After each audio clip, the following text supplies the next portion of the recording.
Hello everyone! So today I'm going to be doing a video that's a bit different, but it's something I've been meaning to do for a while. A little while ago I posted on Instagram asking if anyone had any frequently asked questions or questions they wanted to ask me about resin making, and a lot of the questions I got were really basic questions like how to insert eye screws and how to color resin pieces and things like that, and just basic questions for people just starting off doing resin. So basically I decided to start a series on really basic, just fundamental things you need to know about resin, and I'm going to just do a bunch of different topics. If you have any suggestions, leave them in the comments, but I'm hoping that through these videos I'll be able to touch on a lot of the questions I get when I do Q&As and things like that, and a lot of the comments I get on my videos from beginners.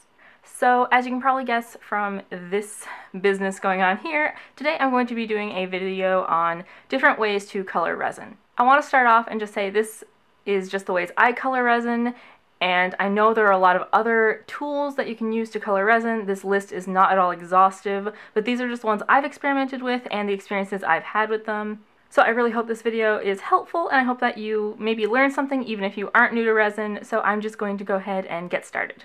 So to start off, I'm going to talk about probably the most obvious one, which is a pigment that is made for resin. And yes, this bottle looks disgusting. I promise I've cleaned it and everything. It's not actually dirty, it's just, you know, stained from other pigments. This is a cast and craft pigment, and it is opaque and it is white and is 1 fluid ounce. I've had this for over a year and I don't think I've used even a quarter of this bottle. This stuff goes a really, really long way. The con of this is that if you're just starting out, this is a little bit pricey. I believe I paid $10 Canadian just for this little bottle. If you're committed to doing resin frequently and you're planning on using this kind of color a lot, then I think this is a really good investment. Also, the perk of buying a pigment that's meant for resin is you know it's not going to affect the curing process. And quick disclaimer, any one of these pigments I show will affect the curing process if you add too much of it. That's just how working with resin goes. But if you buy products that are specifically made for resin or things that are okay to put in resin, you know it's not going to affect the curing process by adding the appropriate amount. So here is a sample piece, and I've made a sample for every pigment I'm showing. As you can see, this is very opaque and the color is very even, and also it cured perfectly. Like I said, this kind of pigment is a little bit pricey if you're just starting out, but once you get into it, I definitely recommend getting this pigment in whatever color you think you're going to use most, because you can make sure that your resin pieces will always cure properly and you know it's going to give you the best color payoff. Next, I'm going to talk about pigments that are not necessarily meant for resin but are okay to use in resin, and the first one I want to talk about is alcohol ink. This is just a random brand I found at Michael's, and it's in translucent black. Again, as you can see, I've had this bottle for a while. A little bit goes a long way, but because this is transparent, and I believe most alcohol inks are transparent, you don't get the same opaque pigment that you'd get from a resin pigment. So just after saying that, as you can see, you do get quite a bit of pigment. I don't know if you can tell, but it's not completely pigmented. You can maybe tell around the edges that it is slightly transparent. And I use this a lot. This is the only black pigment I have. It doesn't affect the curing process. It does have really good color payoff. And also these are fairly affordable. I got a pack of 2 of these for $8 at Michael's, and then of course you can use a coupon. This kind of pigment would be pretty good if you're working with resin, though as I said, it's not completely opaque. So the next pigment I'm going to talk about is Wilton Candy Colors. This is a gel food coloring, and it's meant for food, but it works really, really well in resin, and the reason this works so well is because it is not a water-based food coloring. I really don't recommend that you use anything water-based in your resin because water really affects the curing process of the resin.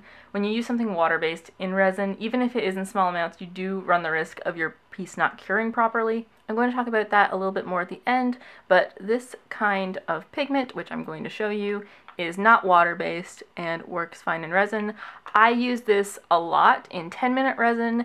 This pink is basically fluorescent, but if you use a tiny bit of it, it will make your colors pastel. Here's a sample of the purple from Wilton Candy Colors, and as you can see, this pigment is very transparent. Those are bubbles, those are my fault, that's not part of the pigment. Though they are transparent, they do give you a really vibrant color payoff. I've never had any issue of these affecting the curing process. These are also very affordable. I got a pack of, I think 12 or 8, and you can get them on Amazon for like $15 Canadian, I've seen them. And you can also get them at Michael's, and they are fairly affordable. So I think this is a really, really good way to pigment your resin, especially if you're a beginner, because it is so affordable and it does give you such a great color payoff. Next, I'm going to be talking about powder pigments, and first I'm going to be talking about pearlescent powder. And this brand is Pearlex, and the biggest downside for this is that it is quite expensive. You do get a whole bunch of these in a pack of a lot of different colors. However, I think a pack of these is maybe $35 Canadian at Michael's, which I think is quite high, especially if you're getting started off. One of the best things about pearlescent pigments is that they have a really nice sheen. So as you can see, the pigment is already somewhat sparkly, which is good if you're looking for that effect, though you really can't get pearlescent pigments that are just opaque. I have a tutorial on how to color these where you dust it on the background of the resin, and if you haven't seen that, I'm going to link it below. Using that technique means you use a lot less of the pigment, which means it goes a lot further, which means you can save money in the long run, but it also does give a different effect, so you can go watch that video if you're interested. Another perk of pearlescent powders is that they can have inference effects, which means that they will show two different colors at once.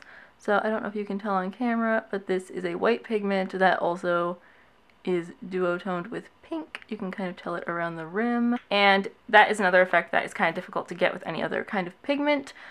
But if you can't afford or you're not interested in investing in pearl powders, you can use eyeshadow or other powdered pigments. I got this on eBay for literally $1. It's meant as an eyeshadow pigment, and it functions essentially the same way as any other pearl pigment I've used.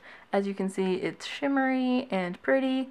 And of course, if you're going to use these, you have to make sure you don't use one that you've already used for your eyes, or when you're planning on using, you have to get ones that you're specifically only going to use for resin. Pearlex is really great if you do resin a lot and you really want like craft grade pigments, but honestly, these work just as well. I don't know the specific shop I got this from, but if you search pearlescent powder or pearl pigment on eBay, you can find a ton of different things like this that are basically the same kind of thing as Pearlex powder, and they are so much cheaper. Like I said, this was maybe $1. You don't get as much, but it's still much, much cheaper, and it looks essentially the same. So here is the sample for pearl pigment. This is actually flamingo pink mixed with micro pearl from Pearlex. As you can see, it is quite shimmery. Like I said, if you're mixing pearl pigments, you can't really avoid that effect, but it is super pretty and unique. Pearl pigments, you can kind of vary how much you add to the resin. Again, if you add too much of this, it will affect the curing process, and you have to make sure you mix this really well. But basically, you want to make sure that you don't have any clumps left of the pigment in the resin you're mixing in. Also with pearl pigments, you never get a fully opaque kind of effect.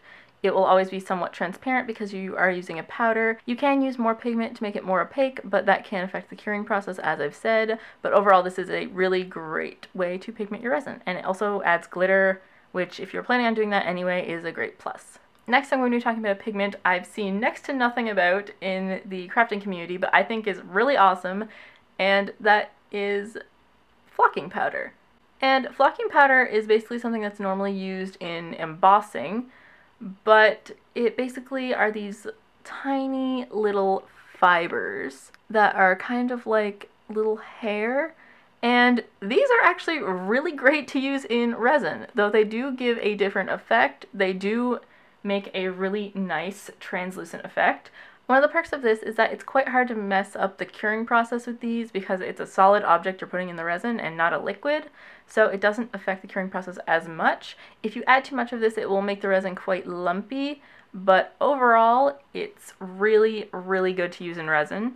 And here's a closer look at the fibers. As you can see, they're just tiny little bits of felt or something that you can put in the resin. Flocking powder also seems to be very, very affordable. I got a pack of these for about $3 for 8 of them on eBay. You can also get more expensive ones like this. This is a Martha Stewart brand, and a pack of these in a bunch of different colors was, I think, $20 at Michael's. It was definitely more expensive, but as you can see, you do get a lot more.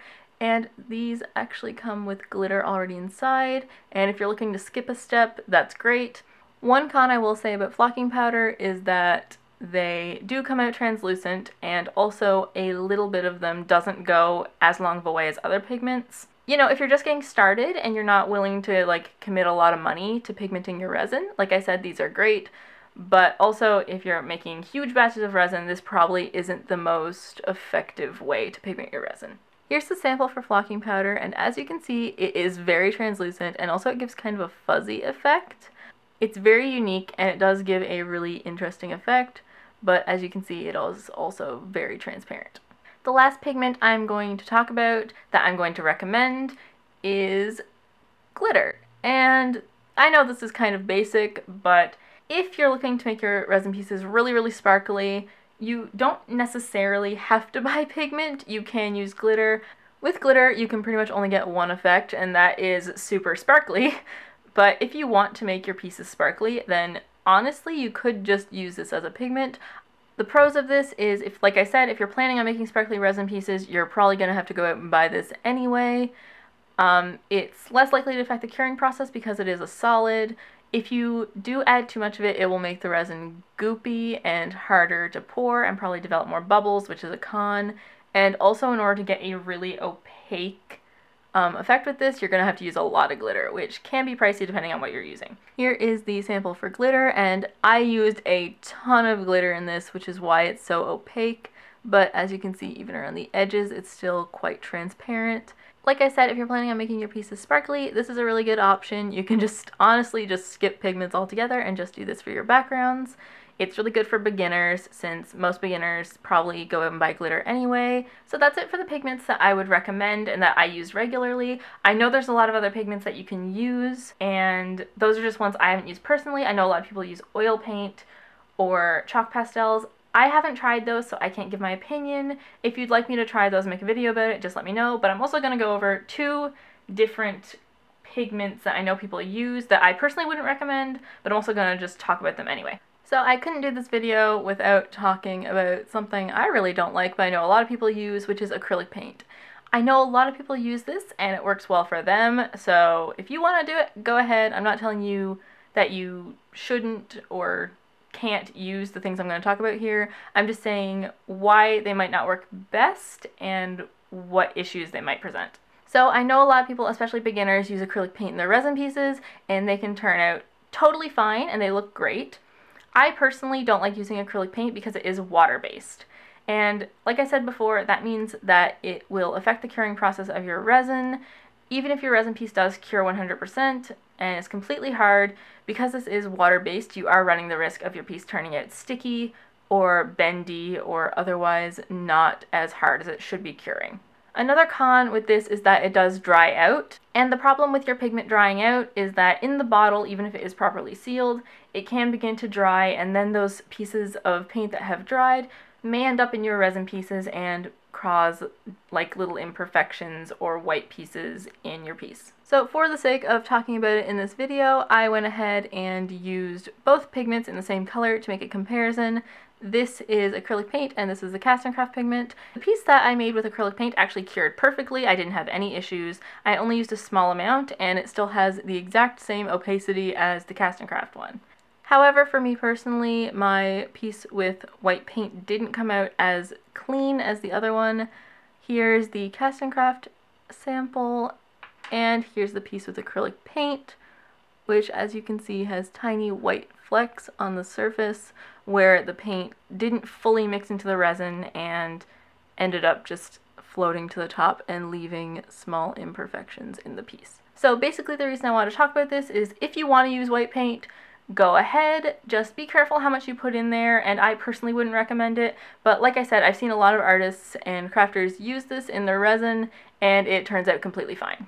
And the last technique I'm going to talk about, which I'm going to be honest, I 100% don't recommend you use this.